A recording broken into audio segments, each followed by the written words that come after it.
দেখ বল্টু, এই মেয়েটা পছন্দ হয় কিনা তোকে বিয়ে করাবো। দাদি দাদি শোনো, মেয়েটার পেটটা ফুলা ফুলা, আমার মনে হচ্ছে মেয়েটা প্রেগনেন্ট। মেয়েটা প্রেগনেন্ট হলে তোর সমস্যা কি? মেয়েটা প্রেগনেন্ট হলে কোনো সমস্যা নাই, তুমি কি বলছো?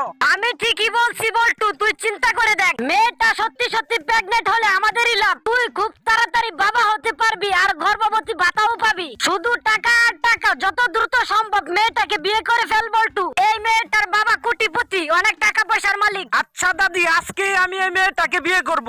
আচ্ছা যা বল্টু, এখনই মেয়েটাকে নিয়ে বিয়ে করে ফেল। এমন সুযোগ কিন্তু বারবার আসে না বল্টু। তাহলে তো দাদি মানুষ আমাকে অপমান করবে, তার কি হবে? তুই মানুষের অপমান নিতে যাবি কেন বল্টু? এই মেয়েটাকে যদি বিয়ে করস তাহলে টাকা আর টাকা। দাদি তুমি আমাকে এটা কি মুশকিলের মধ্যে ফেলে দিলা? আচ্ছা দাদি, তোমার কথাই ঠিক, আমি এখনই যাচ্ছি মেয়েটাকে বিয়ে করতে। চলো চম্পা, চলো, আজকেই তোমাকে বিয়ে করব। প্রিয় বন্ধু, ভিডিওতে লাইক ও চ্যানেলটি সাবস্ক্রাইব করতে ভুলবেন না।